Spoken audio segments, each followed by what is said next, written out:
আমাদের বেশিরভাগ মানুষেরই জীবন কোনো না কোনো দিক থেকে অপূর্ণ। সম্পূর্ণ সুখী মানুষের অস্তিত্ব আজ প্রায় নেই বললেই চলে।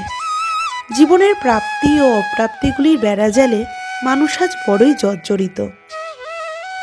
গর্ভধারিণী মায়ের কাছে এলে যেমন মনের সকল দুঃখ বিলীন হয়ে যায়, তেমনি বিশ্বজননী শ্যামা মায়ের কাছে এলে ক্ষণিকের জন্য হলেও মনের সকল অশান্তি দূর হয়ে গিয়ে মন হয়ে ওঠে ছোট্ট শিশুর মতো।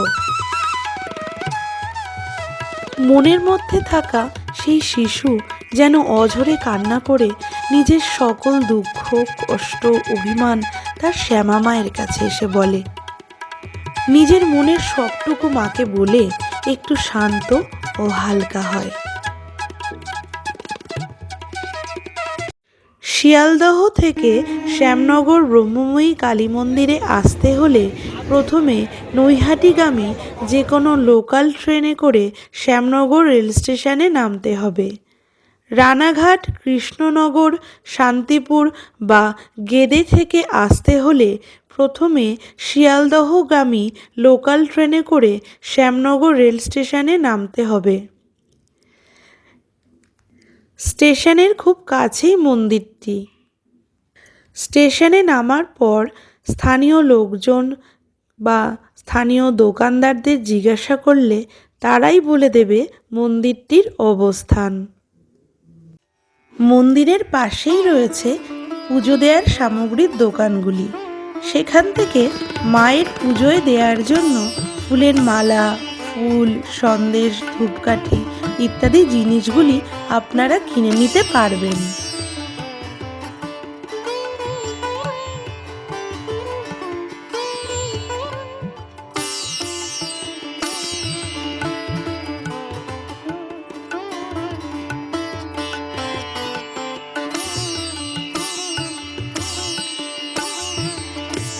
মন্দিরের পাশেই রয়েছে নাট মন্দির।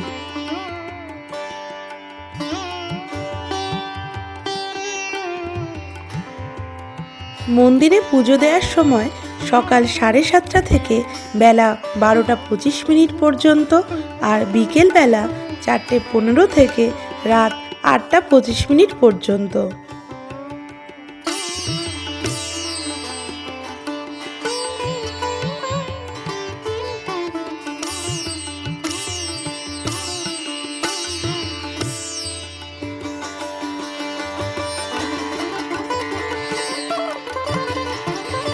কথিত আছে প্রথমে মা ব্রহ্মময়ীর মুখ দক্ষিণ দিকে ছিল, কিন্তু কোনো এক সময় রামপ্রসাদ নদীবক্ষ দিয়ে নৌকা করে গান গাইতে গাইতে যাচ্ছিলেন হালি শহরে।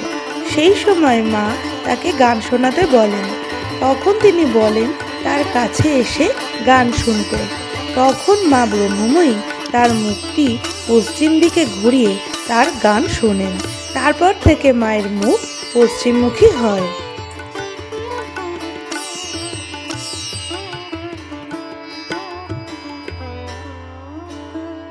কথিত আছে 1219 বঙ্গাব্দের 31শে বৈশাখ গোপীমোহন ঠাকুর, যিনি প্রিন্স দ্বারকানাথ ঠাকুরের ভাই ছিলেন, তিনি এই মন্দিরটি প্রতিষ্ঠা করেন।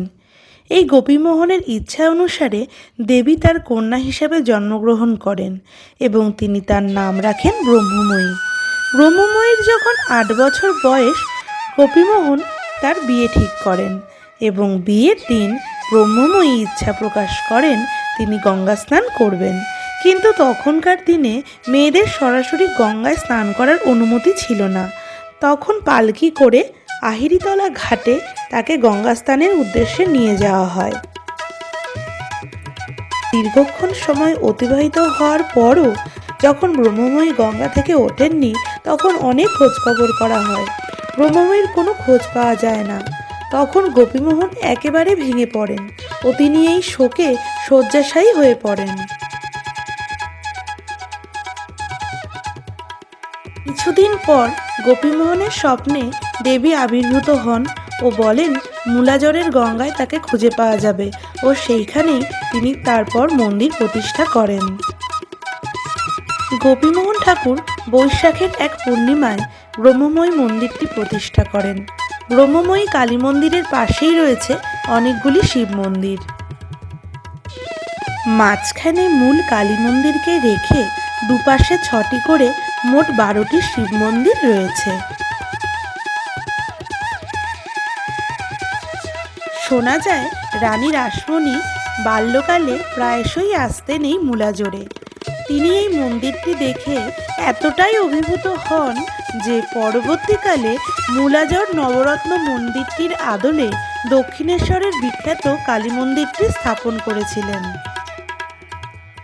এই কালী মন্দিরে পৌষ মাসে অর্থাৎ পয়লা পৌষ থেকে সারা মাস জুড়ে প্রায় 1 মাস ব্যাপী এক মেলা ও বিশেষ পূজার আয়োজন করা হয়ে থাকে।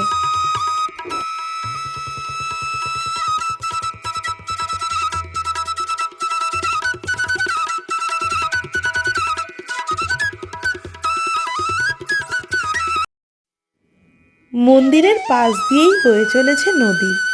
পড়ন্ত বিকেলের সূর্যের আলোয় নদী তার মায়াবী রূপ ছড়িয়ে দিয়েছে। নদীর মধ্য দিয়েই সেই মায়াবী আলো মনের সকল আবেগকে একত্রিত করছিল আর মনকে শান্ত ও হালকা করছিল, যেন আমরা সকলেই এসেছি মায়ের দুয়ারে, যেখানে চির সুখ ও শান্তি বিরাজমান।